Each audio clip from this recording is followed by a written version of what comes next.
بسم اللہ الرحمن الرحیم، شروع اللہ کے نام سے جو بڑا مہربان نہایت رحم کرنے والا ہے۔ السلام علیکم۔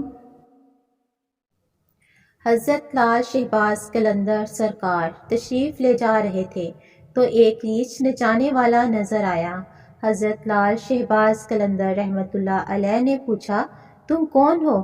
تو ریچھ نچانے والا بولا، قلندر۔ اس دور میں ریچھ نچانے والے کو بھی قلندر کہتے ہیں۔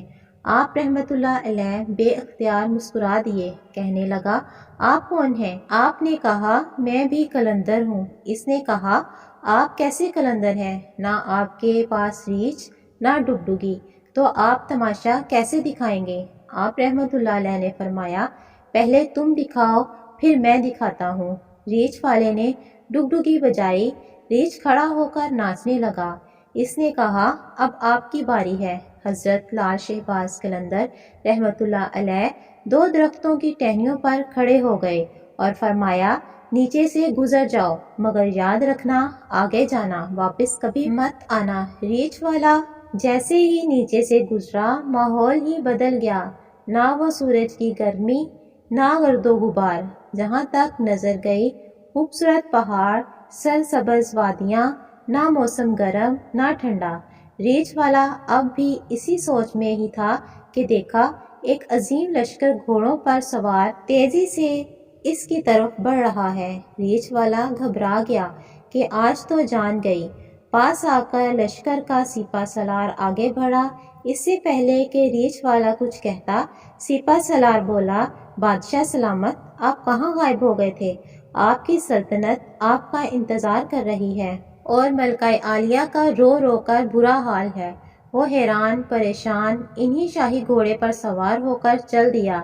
جب محل پہنچا تو عظیم الشان عمارات دیکھ کر حیران ہو گیا۔ اندر داخل ہوا تو خوبصورت ملکہ گلہ شکوہ کرتی ہوئی ریچھ والے سے لپٹ گئی، کہاں رہ گئے تھے؟ اب ریچھ والا سب کچھ بھول بھال کر نہا دھو کر شاہی پوشاک پہن کر تخت پر بیٹھ گیا۔ کئی سال گزر گئے، بچے بڑے ہو گئے، شہزادے بن گئے، بڑھاپا بھی آ گیا، جسم سے جان اور منہ سے ذائقہ چلا گیا۔ ریچھ والے کو ایک دن اپنی سلطنت میں دریا کے کنارے بیٹھے خیال آیا اور سوچنے لگا کہ آخر ہوا کیا تھا۔ اسی جستجو میں وہی جا پہنچا جہاں پر سپاہیوں کے لشکر پہلی بار ملا تھا، اور دیکھا وہ درخت اب بھی موجود ہے۔ ریچھ والے نے سوچا، دوبارہ اس درخت کے نیچے سے گزر کر دیکھتا ہوں کہ ماجرا کیا ہے۔ جیسے ہی ریچھ والا درخت کے نیچے سے گزرا، سارا ماحول ہی بدل گیا۔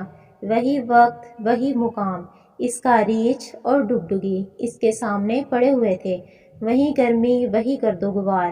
پیچھے دیکھا تو حضرت لال شہباز قلندر رحمت اللہ علیہ سرکار کھڑے تھے۔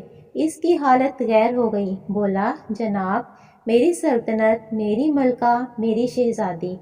آپ نے فرمایا وہ سب تماشا تھا۔